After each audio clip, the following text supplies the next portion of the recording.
आज आपण आलो आहोत सावरी देव परिसरामध्ये वनभोजनासाठी। कुठे आलो आहोत मुलांना आपण? कशासाठी? तर स्वयंपाकाचं काम सुरू आहे। वांगे, बटाटे, कांदे कापले जात आहेत। मसाला कुटण्याचे काम सुरू आहे आणि एकीकडे सलाडाची तयारी देखील सुरू आहे। स्वयंपाकासाठी लागणारी सर्व पूर्वतयारी झाल्यानंतर आपण चूल पेटवूया, कारण असं केल्याने इंधन बचत होईल। चला आता चूल पेटवून घेऊया आणि अग्निपूजा करूया। स्वयंपाकासाठी चूल पेटवण्यापूर्वी अग्निपूजेला विशेष महत्त्व आहे, कारण अग्नी हा पवित्र आणि पूजनीय देवता मानला जातो।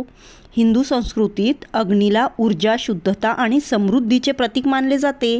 यामुळे चूल पेटवण्यापूर्वी प्रथम अग्निपूजन करावे। याशिवाय अग्नीशिवाय अन्न शिजवणे शक्य नसते। यामुळे त्याला कृतज्ञता दर्शविण्यासाठी पूजा केली जाते। चूल पेटवण्यापूर्वी तिला हळद कुंकू लावून तांदळाच्या अक्षता टाकल्या जातात। हात जोडून अग्निदेवतेला नमस्कार केला जातो। अग्निपूजन ही केवळ धार्मिक परंपरा नसून तिच्या मागे पवित्रता, कृतज्ञता आणि वैज्ञानिक विचार आहे। ही प्रथा भारतीय संस्कृतीतील निसर्ग आणि पंचतत्वांप्रती आदर व्यक्त करणारी आहे। म्हणून आपण कुठेही अज्ञात ठिकाणी प्रथम चूल पेटवण्यापूर्वी अग्निपूजा करत असतो। सहकार्य, स्वावलंबन, निसर्गप्रेम आणि मेहनतीचं महत्त्व, स्वतः स्वयंपाक करून खाण्याचा आनंद वेगळाच असतो। हा अनुभव आयुष्यभर लक्षात राहील। निसर्गाच्या सहवासात लाभणारा विरंगुळा देखील कायम लक्षात राहील। काय झालं चंद्रा? चटका डाळीचा घातलता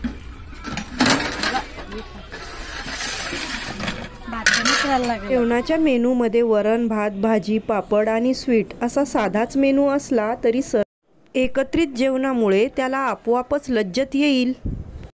शाळेचं वनभोजन म्हणजे मित्रमैत्रिणींबरोबर आनंदाने भरलेला एक दिवस। हिरव्यागार निसर्गाच्या सानिध्यात वेळ घालवण्याचा आणि पुस्तकाबाहेर काही शिकण्याचा एक सुंदर अनुभव असतो हा। वर्गाच्या बंदिस्त 4 भिंती म्हणजे आपली शाळा नाही, तर हा उघडा निसर्ग म्हणजे आपली शाळाच आहे। अनुभव हा मोठा गुरु निसर्गाचे उघडे पुस्तक वाचायला शिकवतो।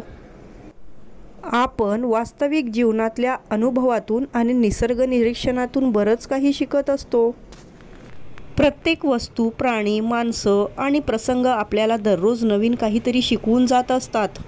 ज्ञान केवळ पुस्तकातूनच मिळते असे नाही, तर ते निसर्गात इस्तता विखुरलेले असते। ते वेचण्याची क्षमता फक्त आपल्याकडे पाहिजे।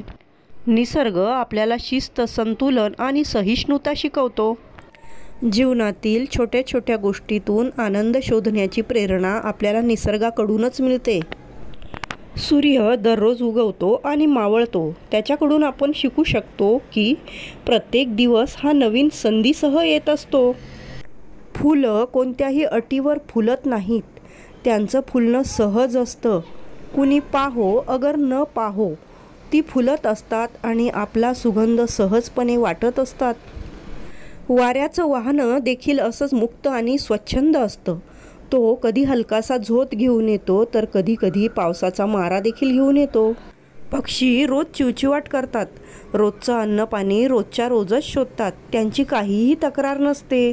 आपल्यालाही असंच विना तक्रार जगता आलं पाहिजे। मला आठवतंय, कविवर्य मंगेश पाडगावकर यांची एक कविता आहे, आयुष्य हे विधात्याच्या वहीतलं एक पान असतं, रिकामं तर रिकामं आणि लिहिलं तर छान असतं। पहिलं पान जन्म, शेवटचं पान मृत्यू, मधली पानं मात्र कोरी रिकामी। ती आपणच लिहायची, कारण ते आपलं कर्म असतं। मला खात्री आहे विद्यार्थ्यांच्या भावविश्वातील आजचं हे पान त्यांच्या हृदयावर रंगीत अक्षरांनी कोरलं गेलं असेल। निसर्ग हा सर्वोत्तम शिक्षक आहे।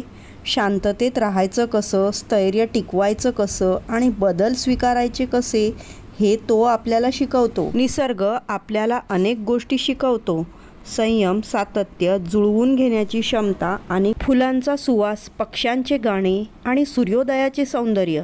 निसर्गाच्या लहान सहान गोष्टीमध्ये आनंद दडलेला असतो। माणसाने मोठ्या गोष्टींच्या मागे धावण्यापेक्षा लहान लहान गोष्टींमध्ये आनंद शोधायला शिकायला हवं।